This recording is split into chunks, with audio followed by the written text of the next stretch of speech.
नमस्कार, मैं हूं प्रेम कुमार। आप देख रहे हैं द वोल्ट न्यूज।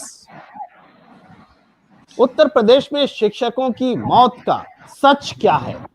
चुनाव ड्यूटी पर लगे शिक्षक कोरोना संक्रमित हुए, उनकी मौत हुई और संख्या जो है लगातार बढ़ती हुई 1600।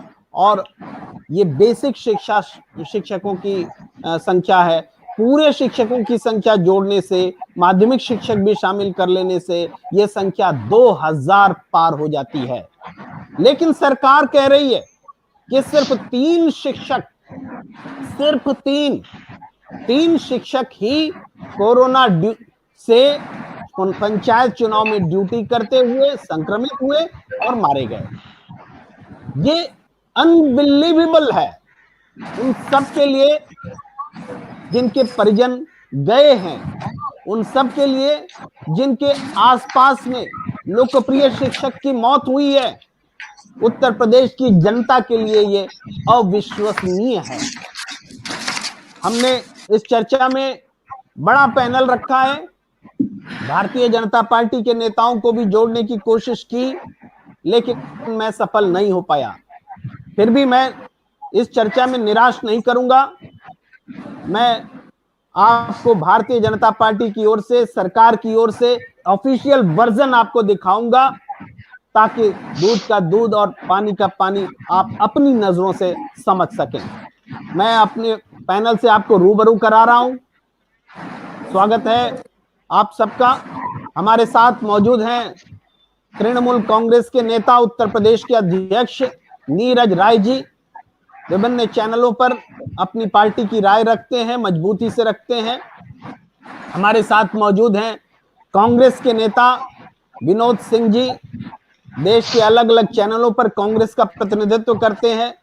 वैसे मौके पर जब कांग्रेस से बोलने वाले लोग नहीं होते थे, खुद कांग्रेस ने अपने लिए प्रतिबंधित कर रखा था लोगों को गोदी मीडिया बोलते हुए, तब भी विनोद सिंह ने वैसी तमाम जगहों पर अपनी पार्टी के लिए अपनी आवाज बुलंद की। हमारे साथ जुड़े हैं विजय कुमार बंधु जी।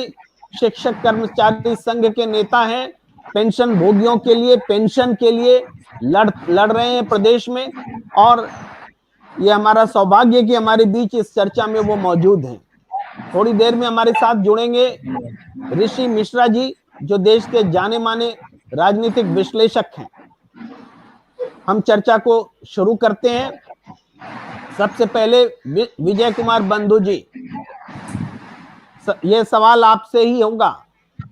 3 मौत, शिक्षकों की संख्या 3 है जिनकी मौत हुई है कोरोना से, ऐसा राज्य सरकार का कहना है। क्या प्रतिक्रिया है आपकी? देखिए, सबसे पहले तो मैं ये कहना चाहता हूं कि जो सरकार अभी आंकड़े लेके आई है, ये पूरी तरह से झूठ का पुलिंदा है। और दुख इस बात का है कि सब कुछ सामने, आंखों के सामने हो रहा है। मीडिया में, पेपर में, सब जगह छप रहे हैं, हर जिले जिले में छप रहे हैं कि इन जिलों में इतने, इन जिलों में इतने। उसके बाद इसको धृष्टता कहें, झूठ का पुलिंदा कहें। विभाग के मंत्री माननीय सतीश द्विवेदी जी, जो खुद एक शिक्षक रहे, मतलब ये और अफसोसजनक मेरे लिए है। ये पूरे शिक्षक के लिए अफसोसजनक है कि एक शिक्षक होते हुए शिक्षा मंत्री के रूप में सब कुछ खुली आंखों देखने के बाद भी कह रहे हैं कि 3 लोग। मैं एक बात कहना चाहता हूं कि पूरे प्रदेश के आंकड़े में 3 लोग, वो जिस जिले में जाते हैं सिद्धार्थनगर से, उनके जिले में 18 लोग ऑन रिकॉर्ड। वो जिस विधानसभा से आते हैं, इटवा विधानसभा से, 4 लोग बाय नेम। कल भी मैंने एक चैनल पे बात बोली थी, और बाय नेम उनको 4 लोग उनके, और अपनी विधानसभा से शिक्षा मंत्री बेसिक होते हुए 4 लोग हैं। पूरे प्रदेश की लिस्ट निकाल के 3। ये सरासर शिक्षकों के साथ, इस प्रदेश की जनता के साथ ये अपमान किया जा रहा है। उस धरोहर, उत्तर प्रदेश की उस धरोहर को अपमानित किया जा रहा है जिसके दम पर प्रदेश और देश का निर्माण होता है। बहुत दुखद स्थिति है, और लगातार झूठ बोल रहे हैं, लगातार झूठ बोल रहे हैं। और तर्क क्या दे रहे हैं, मैं आपसे कहना चाहता हूं, तर्क क्या दे रहे हैं कि कोरोना से नहीं हुई। अच्छा ठीक है भाई, कोरोना से नहीं हुई तो हुई किससे फिर? इस समय तो कोरोना ही चल रहा है ना। और पंचायत चुनाव कराया किसने? आपने कराया। निर्वाणा आयोग ने करवाया।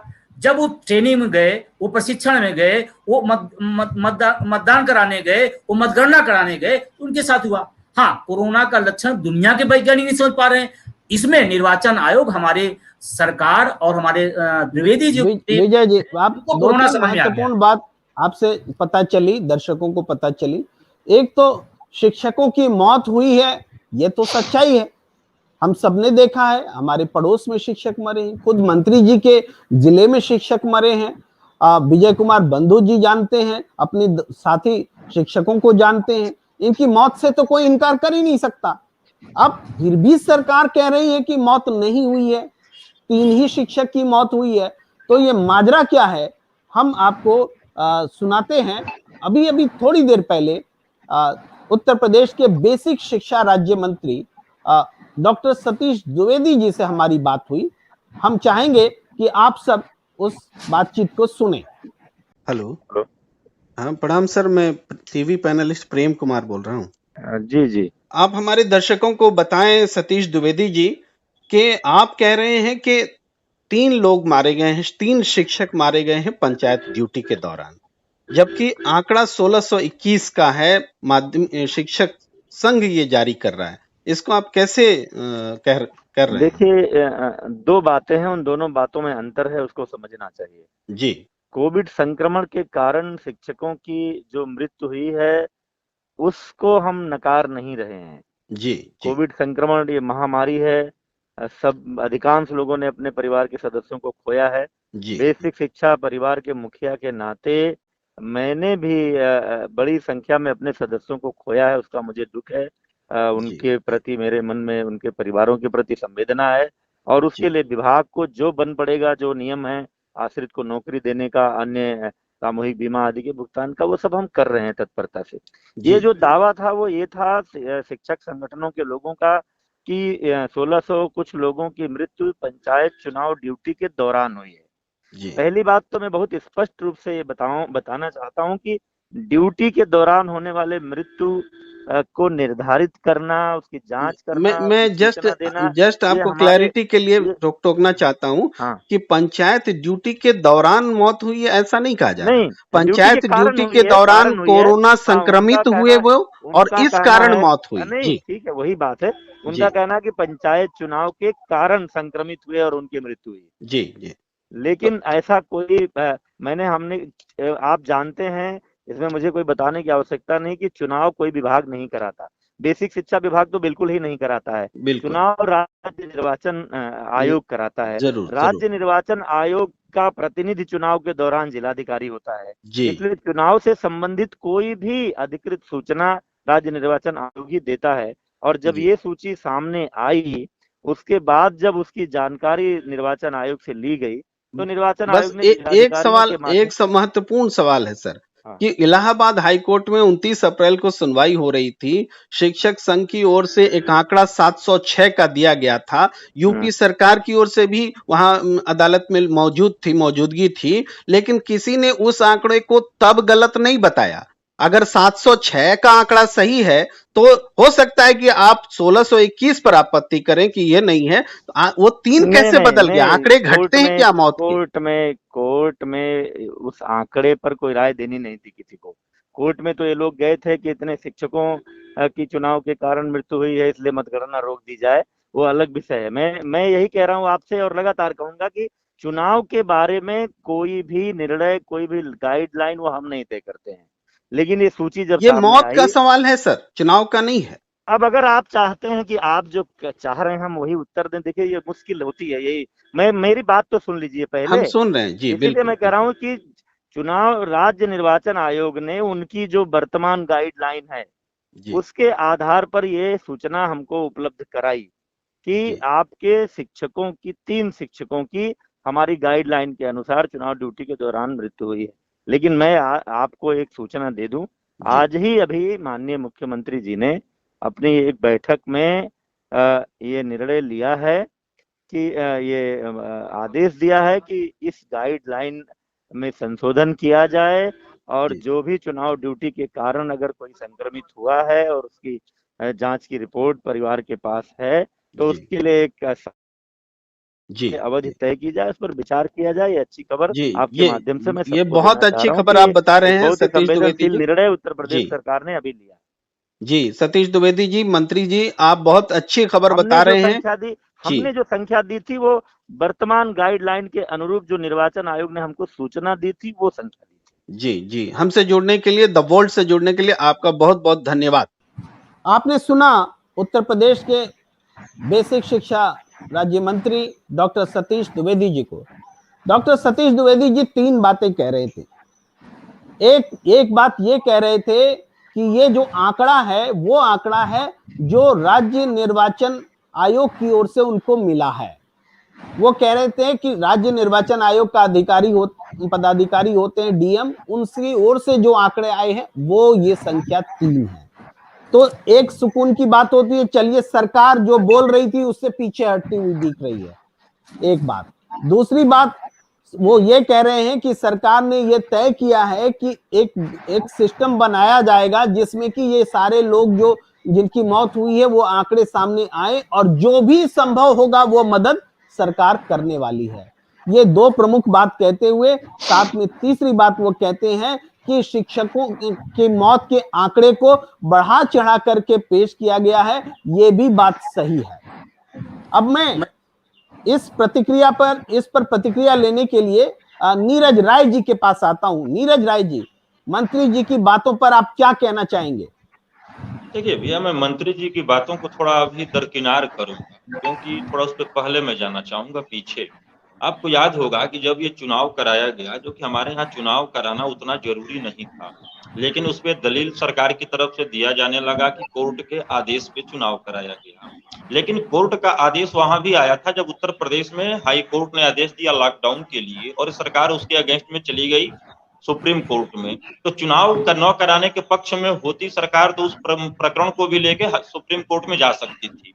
अब दूसरा आइए, इस पूरे चुनाव को कोरोना के काल में संपन्न कराया गया, जिसका परिणाम क्या देखा जा रहा है कि 1300 कुछ किलोमीटर में देखा जाए तो गंगा में हजारों लाशों का पूरा जखीरा निकल के चलता रहा है। तो जाहिर सी बात है कि मौत का आंकड़ा बढ़ा। उस दौरान हम लोग मीडिया से तमाम अपने रिसोर्सेज से यह जानने लगे कि सैकड़ों से ऊपर प्रत्याशी मर गए कोरोना की वजह से। उसी दौरान एक मामला प्रदेश सरकार से ही आता है कि जो भी शिक्षक या चुनाव के दौरान ड्यूटी पे लगे हुए कर्मचारी हैं उनको 50 लाख मुआवजा दिया जाएगा। इस मामले को हाई कोर्ट ने संज्ञान में लेकर ये बोला था कि उसे 50 लाख से नहीं, उस पे 1 करोड़ दिया जाए। या तो वो बातें गलत हैं जो हाई कोर्ट ने बोला, या तो इनकी बातों को हम सही माने कि सिर्फ 3, तो लगभग 30 करोड़ की आबादी में चुनाव के दौरान कैसे संभव है कि सिर्फ लेकिन 3 नीरज ही राय जी, टीचर। मंत्री जी ये भी कह रहे हैं कि मैंने उनसे प्रश्न किया, आपने सुना होगा कि जब इलाहाबाद हाई कोर्ट में सरकार की ओर से इस बात पर पक्ष रखा नहीं गया 706 मौत की आंकड़ों को लेकर के, कोर्ट ने अनुमति नहीं दी। कहने का मतलब यह है कि ये आंकड़े सही हैं या गलत हैं, ये कोर्ट में इस पर विचार नहीं हुआ, ये भी सरकार कह रही है। तो अब इस पर मैं प्रश्न उठाना चाहूंगा कि सरकार और उसके सिस्टम किस आधार पर इस आंकड़े को तैयार किया है। जहां तक कि मैं जान रहा हूं कि विजय बंधु जी और इनके जितने भी संगठन में लोग हैं, कर्मचारी हैं, वो कोई बाहर से चलानी और आयातित लोग काम नहीं कर रहे हैं, क्योंकि ये लोग उन लोगों के लिए काम कर रहे हैं जो कि वेतन का लाभ नहीं ले रहे हैं। तो इनका दिया हुआ आंकड़ा मैं नहीं समझता हूं कि सरकार के आंकड़े से गलत होगा। हाँ, इनका आंकड़ा न ले पाना, सरकार अपने आंकड़े पे लिपापोती करने का काम कर रही है। अब एक बताइए, उदाहरण कोई भी अपने गांव से घर से अगर दिया जाता है तो बहुत अच्छा लगता है। जो गंगा में अगर देखा जाए लाशों का तैरना, हमारे यहाँ भी मौतें हो रही है, एवरेज में 12 से 14 मौतें हैं। अगर सरकार को चाहे तो मैं बल्दियत के हिसाब से मौतों का आंकड़ा पिछले 1 से 1.5 महीने का दे सकता हूँ कि ऑक्सीजन लेवल कम होने की वजह से वो मौत हो गई, क्योंकि इधर के डॉक्टरों के पास ऑक्सीजन नहीं है। हमारे गांव पे 1 लाख से ऊपर की आबादी है, यहाँ पर हॉस्पिटल भी नहीं है और डॉक्टर भी नहीं है। तो आप समझ सकते हैं ना कि बिना जांच का। लेकिन सरकार ये सिद्ध कैसे करती कि मात्र 3 ही शिक्षक मरे हैं। अब ये सरकार एक चीज भूल रही है कि कल्याण सिंह की जब सरकार थी, शिक्षकों से शत्रुता का भाव रखना, उनको सत्ता गंवाने से चुकाना पड़ा। तो शिक्षकों के साथ आप स्वीकार तो करिए, गलती आपने अगर किया है, गलती हुई है, मौत हुई है, तो स्वीकार करिए, चलिए क्योंकि चलिए अगर नीरज जी, राजनीतिक दृष्टिकोण से हमारे भी साथ देखा जाए। मैं जाना तो चाह रहा था विनोद सिंह जी के पास, लेकिन हमारे साथ देवेंद्र प्रमुख जी जुड़ गए हैं, भारतीय जनता पार्टी के नेता हैं। इससे पहले भी वो कोशिश कर रहे थे हमसे जुड़ने के लिए, जुड़ नहीं पा रहे थे तकनीकी कारण से। तो हमारा सौभाग्य है कि वो हमारे बीच मौजूद हैं और ये महत्वपूर्ण सवाल है जिसका उत्तर देवेंद्र प्रमुख जी से दर्शक अपेक्षा रखते हैं, उम्मीद रखते हैं। ये देवेंद्र प्रमुख जी, जी देवेंद्र जी, जनता कैसे विश्वास करे? आसपास में देख रहे हैं शिक्षक इतनी बड़ी संख्या में मरे हैं, चुनाव ड्यूटी में गए थे, संक्रमित हुए और उसके बाद बीमार हुए और मारे गए। तो क्या कहा जाए, क्या प्रतिक्रिया है आपकी? मुझे लगता है देवेंद्र जी को थोड़ी देर से हमारी आवाज मिल रही है, तब तक हम विनोद सिंह जी के पास जाते हैं। विनोद जी, इस सवाल को कांग्रेस पार्टी किस रूप में लेकर के योगी सरकार के पास जाने वाली है? देखिए, ये शिक्षकों के साथ पूरी तरीके से अन्याय है, लेकिन सरकार ये अन्याय करने की आदी है। सरकार का ये स्वभाव बन चुका है और इनका ट्रैक ये बताता है कि हर लोगों की जान से जुड़ा मुद्दा हुआ हो, ये कोर्ट में भी बाकायदा बेखौफ होकर झूठ बोलने का काम करते हैं। उत्तर प्रदेश के अस्पतालों की वस्तुस्थिति जानने के लिए जब केस गया तो माननीय न्यायालय ने कहा, इनकी साइट्स पे दिखाया जा रहा था कि अस्पताल में बेड खाली है, जिसका अर्थ है कि किसी को कोई बहुत दिक्कत नहीं है, लेकिन माननीय न्यायाधीश ने कहा इस पर मिलाइए, पता करें अस्पताल में। उन्होंने अस्पताल को फोन मिलाया तो अस्पताल प्रशासन कह रहा है यहां पर कोई बेड खाली नहीं है। तो ये बहुत बड़ा झूठ पकड़ा गया। तो ये हमको और आपको सबको मिसगाइड करने का काम कर रहे हैं, मिसलीड करने का काम कर रहे हैं। इसलिए देश और प्रदेश की ये बद से बदतर स्थिति हो चुकी है। विनोद सिंह जी, आप जी अपनी बात जारी रखें कि कांग्रेस कैसे इस मुद्दे को, जो कि बड़ी संख्या में शिक्षकों की मौत हुई है और भारतीय जनता पार्टी की सरकार इनकार कर रही है, केवल 3 मौत बता रही है, आप इस मुद्दे को कैसे उठाने वाले हैं विनोद सिंह जी? देखिए, ये पूरी तरीके से सरकार का गैर जिम्मेदाराना और हास्यास्पद व्यवहार है, वक्तव्य है। कांग्रेस पार्टी चाहे शिक्षक हो, चाहे विद्यार्थी हो, चाहे आम जनमानस हो, चाहे पलायन को विवश हमारा मजदूर भाई हो, सबकी लड़ाई लड़ने का काम कर रही है, उनका स्वर बनने का काम कर रही है। और सरकार जो तानाशाही रवैये के तहत आंकड़ों की बाजीगरी करना इनके स्वभाव में है, उसको जनता के सामने ला रहे हैं और लोगों को सजग और सहायता देने की दिशा में हम आगे बढ़ेंगे। आज बताइए कितनी विचित्र स्थिति है। एक शिक्षक हमारा अपने कर्तव्य का निष्ठा से पालन करते हुए जान दे देता है और उसकी गणना भी नहीं होती है, उसको छुपाने का काम किया जाता है। इसके पीछे मंशा क्या है? उसकी आपकी प्रशासनिक लापरवाही की वजह से, आपके बद से बदतर मैनेजमेंट की वजह से वो जान तो गंवा चुका, अब उसके प्रियजनों को, उसके परिवारजनों को कोई सहायता आर्थिक रूप से ना मिले, उसका भविष्य कैसे सुनिश्चित होगा, इसकी आपको जरा भी चिंता नहीं है। और आप केवल उत्तर प्रदेश में थेथरई कहा जाता है, इस मुद्दे पर भी थेथरई करने का काम कर रहे हैं। बताया उन्होंने, नीरज जी ने, हर जगह आंकड़ों के साथ खेलने का काम किया जा रहा है। सरकार तो जनता की चुनी हुई होती है, जनता ने इस सरकार को चुना है, तो वो सरकार शिक्षकों के साथ इतना बेरहम क्यों होगी? क्या फायदा होगा उनको? आंकड़े सार्वजनिक हो जाएंगे तो सरकार की नीतिगत नासमझी पर सवाल किए जाएंगे, सरकार की जवाबदेही बनेगी। उसको राजनीतिक लाभ और हानि के का गठजोड़ करते हुए यह वक्तव्य दिया जा रहा है, लेकिन जो पूरी तरीके से आधारहीन है और असंवेदनशील भी है। और उत्तर प्रदेश का यह स्वभाव नहीं रहा है। उत्तर प्रदेश का स्वभाव शिक्षकों का सम्मान करने वाला है। अगर शिक्षकों का अपमान नहीं सहेगा उत्तर प्रदेश और हिंदुस्तान। जी जी, नीरज राय जी के पास जाना चाहता हूं। जी नीरज जी, आप इसमें क्या वजह देखते हैं? देखिए भैया, क्या वजह है कि जब सरकार आंकड़े छिपा रही है? जब झूठ और छद्म के बुनियाद पे अगर महल बनाने का काम किया जाएगा तो ऐसी स्थितियां हम लोगों को झेलनी पड़ेगी। जैसे हम लोग बचपन में एक कहावत जानते थे और पढ़ते थे, 2 लाइनों का होता था, एक बड़ी लाइन और एक छोटी लाइन का।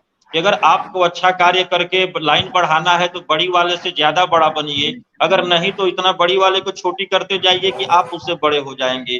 तो भारतीय जनता पार्टी की स्थिति यही हो चुकी है कि ये काम करके आगे जाने की बात नहीं है। मैंने कहा कि आज अगर सबसे कोई ज्यादा प्रताड़ित है तो इनका कैडर प्रताड़ित है। शहरों में से लेकर कहीं भी देखा जाए तो इनके ही ज्यादा से ज्यादा लोग जो कैडर बेस बोले जाते हैं, तो उत्तर प्रदेश के नागरिक हैं, हमारे शिक्षक हैं, जो वो बृहस्पति बोला जाता है। एक प्रकरण है, उस प्रकरण को इस पर नहीं डालना चाहूंगा, बृहस्पति का ही, गुरु का ही। तो अब शिक्षक ही हमारे समाज की धुरी होते हैं। हर चुनाव में शिक्षक को, कहीं भी सरकारी आयोजन होता है वहां पे शिक्षक का दुरुपयोग करते हैं लोग। सदुपयोग होना चाहिए। जब शिक्षक शहीद होते हैं, शिक्षक मरते हैं, तो उनके आंकड़ा को छुपा कर इससे फायदा क्या है सरकार को, मैं ये बताऊंगा।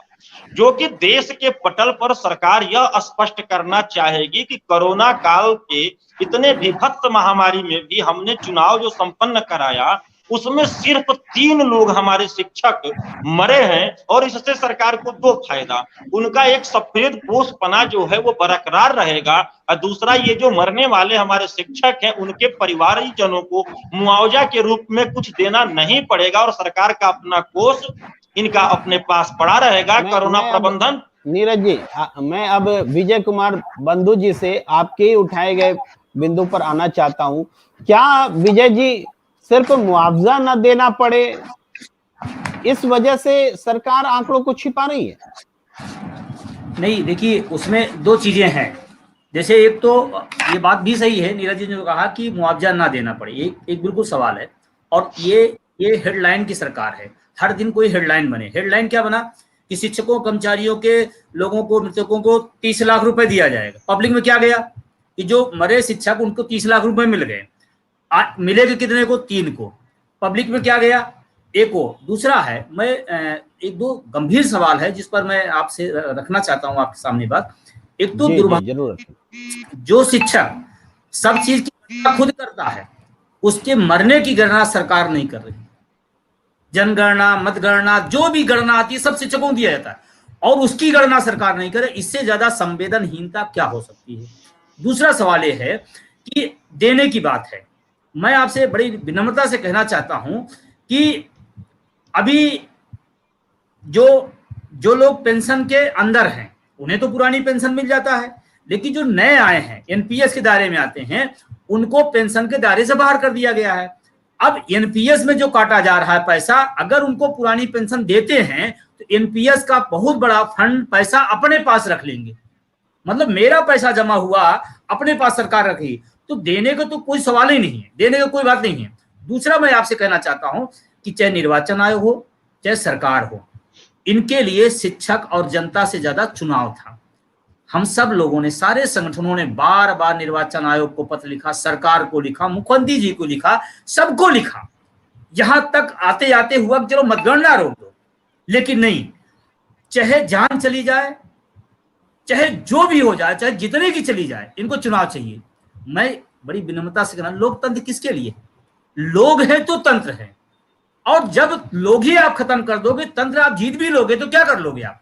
और मैं आपसे बड़ी विनम्रता से कहना चाहता हूं कि आज जिन घरों में विजय कुमार जी, इस स्थिति में आप शिक्षक नेता हैं, इस स्थिति में आगे क्या स्टेप उठाने वाले हैं ताकि सरकार मजबूर हो और न्याय मिल सके शिक्षकों के लिए, कर्मचारियों के लिए? आप शिक्षक कर्मचारी के नेता हैं, क्या करने वाले हैं आप? बिल्कुल, जैसे अभी कोरोना टाइम है और तमाम सारा सरकार का भी प्रतिबंध है और जान की भी प्रतिबंध है।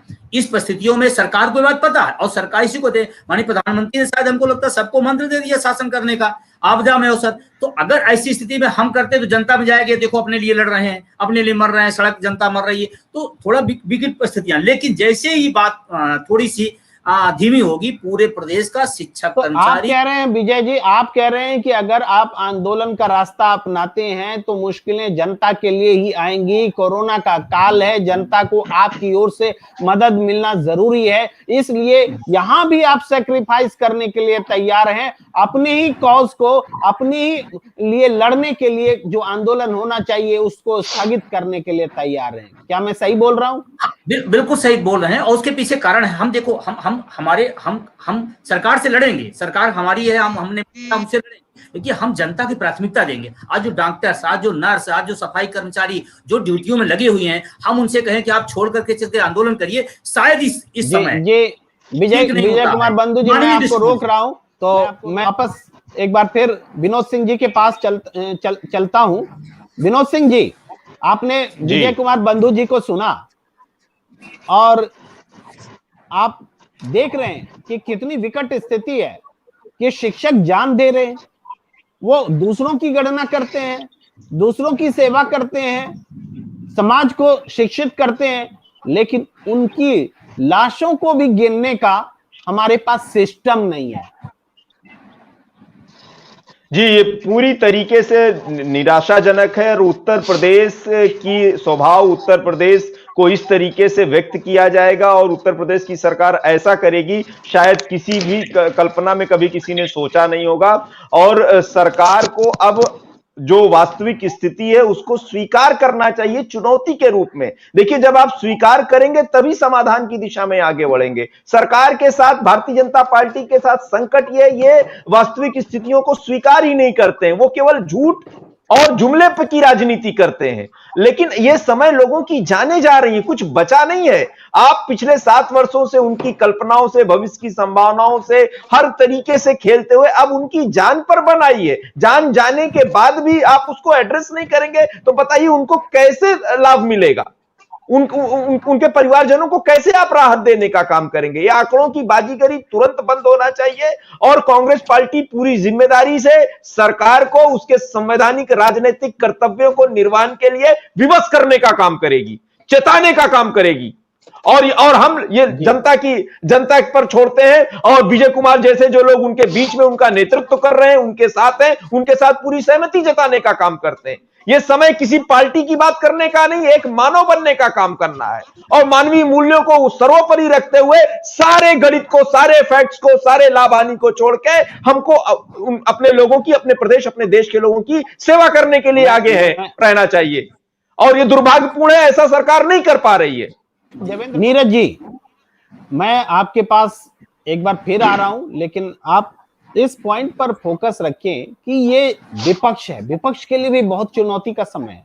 सत्ता पक्ष सीधे आंकड़ों से इनकार कर रहा है, मौत की संख्या से इनकार कर रहा है, शिक्षकों की मौत को मानने से इनकार कर रहा है। तो इसको साबित करने के लिए कानूनी तौर पर, सामाजिक तौर पर, राजनीतिक तौर पर कौन कौन से कदम आप उठाने जा रहे हैं? या विपक्ष को उठाना चाहिए?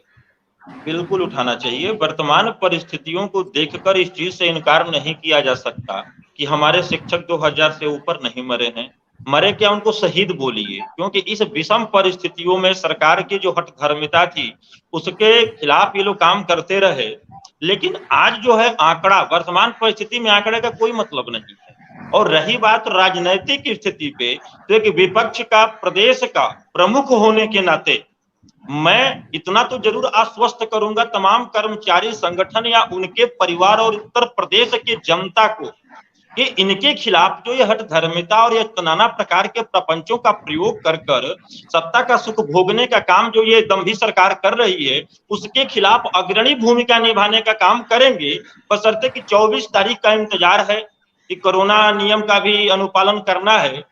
24 तारीख के बाद रणनीति के तहत मैं विजय बंधु भाई साहब को आमंत्रित करूंगा कि मेरी जहां जरूरत है आपकी इस लड़ाई में तन मन धन हर स्तर से मैं तैयार हूं करने के लिए, क्योंकि आंदोलन इस तरह से चलता है तो बिना दूल्हा की बारात हो जाएगी। अगर ये संगठन रहते हैं तो सभी विपक्ष। विजय कुमार बंधु जी, आप तो पूरी लिस्ट लेकर के खड़े हैं 1621 शिक्षकों की, और भी ये लिस्ट लंबा हो चुका है बल्कि। तो क्यों नहीं इन जो लोग मरे हैं, जो शिक्षक मरे हैं, उनके परिजनों को लेकर आप एक परेड ही मुख्यमंत्री जी के सामने कर दें कि देखिए ये कोरोना का पालन करते हुए ये परेड हम आपके सामने करा रहे हैं। जी बिल्कुल वो चीजें आगे की तैयारी है। और मैं आपसे कहना था जो भी लिस्ट सबके सामने आई है ये सिर्फ बेसिक शिक्षा की है। अभी उसमें शिक्षा मित्र, उसमें अनुदेशक, उसमें डॉक्टर्स, उसमें नर्स और तमाम विभागों के लोग अभी उसमें नहीं हैं। ये तो एक विभाग के लोगों की लिस्ट है। अभी अगर सारे विभागों की लिस्ट, जैसे अभी मैं आज नगर निगम की बात कर रहा हूँ, आज मेरे नेता से वहां बात हो रही थी, अभी 23 लोगों की लिस्ट जारी किया। अभी इंजीनियर संघ है, अभी उन्होंने अपने यहाँ से 20 लोगों को खोया है। अभी तो जब ये बढ़ेगी तो और बड़ी हो।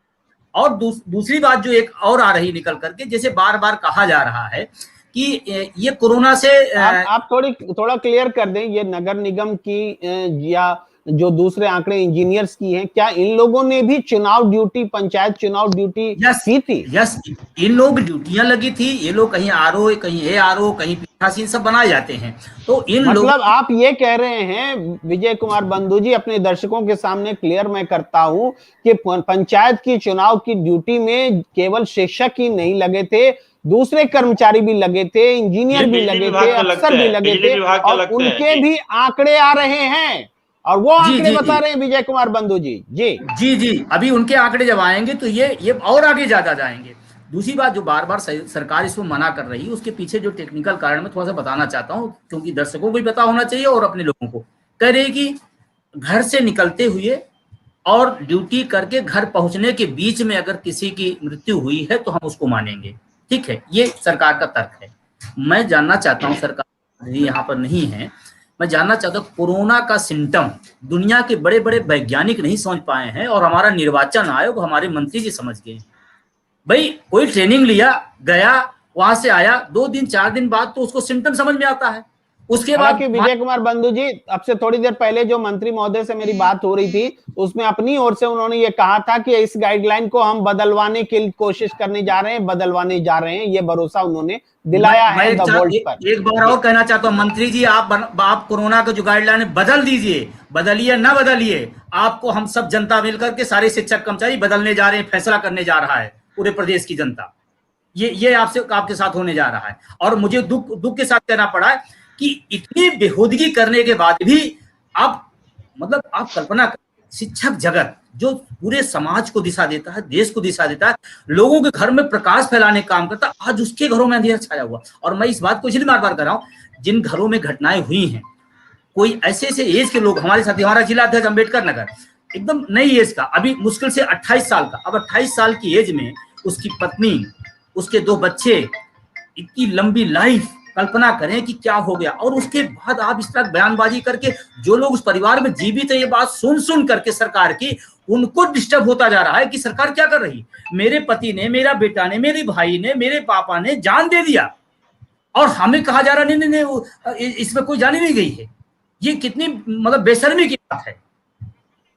ये बहुत पीड़ा हो रही है ये सुनकर अपनी बात कर रहा हूं। मैं कहता हूं सरकार से देश के लोगों को ये पीड़ा होगी। 1 करोड़ सहायता राशि तत्काल दी जाए, एक परिवार को नौकरी दिया जाए, उनके बच्चों की शिक्षा पर जो खर्च आए उसकी जिम्मेदारी सरकार ले। हम सिर्फ सरकार टैक्स देने के लिए नहीं बनाए हैं, हमारे ऊपर कोई संकट है तो सरकार उसकी जिम्मेदारी ले। सरकार क्या गार्जियन होती है, जैसे घर में गार्जियन होते उसे प्रदेश और देश के गार्जियन होते, और गार्जियन प्रदेश की मुख्यमंत्री जी हैं, प्रदेश सरकार है, जिम्मेदारी शिक्षा के लिए मैं निवेदन करना चाहता हूँ। हमारे पास अब वक्त कम बच रहा है। विनोद सिंह जी, मैं आपसे अब आखिरी सवाल लेता हूं, उसके बाद वक्त बहुत कम है, आप संक्षेप में ही जवाब देंगे। विनोद सिंह जी, आप देख रहे हैं कि शिक्षक असहाय हैं, उनकी आवाज उठाने वाला कोई नहीं है, विपक्ष अपने अपने कारणों से मजबूर है कि लाचार है, पता नहीं, लेकिन सरकार की हिम्मत और उसका दुस्साहस इतना है कि मौत को भी वह नकार रही है। तो क्या जनता किस ओर देखेगी आगे? देखिए, हमारी पूरी सहानुभूति शहीद शिक्षकों के साथ है और सरकार से हम अनुरोध करना चाहते हैं आपके इस जिम्मेदार प्लेटफॉर्म के माध्यम से कि सरकार अब हठधर्मिता छोड़ के अपनी गलतियों को सुधार करते हुए उनके परिवारजनों को न्याय देने का काम करे, उचित सम्मान देने का काम करे। और जो विजय जी जैसे लोग सेवा करते हुए जो मांग कर रहे हैं, वो मांग 100% जायज है, उसको अविलंब उसको पूरा करने का काम किया जाए। नहीं तो कांग्रेस पार्टी फिर उनकी लड़ाई आगे तक लड़ेगी और सरकार की मनमर्जी तानाशाही कांग्रेस पार्टी चलने नहीं देगी। ये अगर भ्रम में है कि सरकार में कुछ भी करेंगे तो असंवेदनशील, असंवैधानिक तरीके से उत्तर प्रदेश और देश की सरकार चल नहीं पाएगी। इस चर्चा में जुड़ने के लिए नीरज राय जी, विजय कुमार बंधु जी, विनोद सिंह जी, देवेंद्र प्रमुख जी जो जुड़े भी और अपनी बात नहीं रख पाए, और ऋषि मिश्रा जी ने भी लगातार कोशिश की कि वो इस हमारी चर्चा से जुड़े वो भी नहीं जुड़ पाए। आप सबका बहुत बहुत धन्यवाद।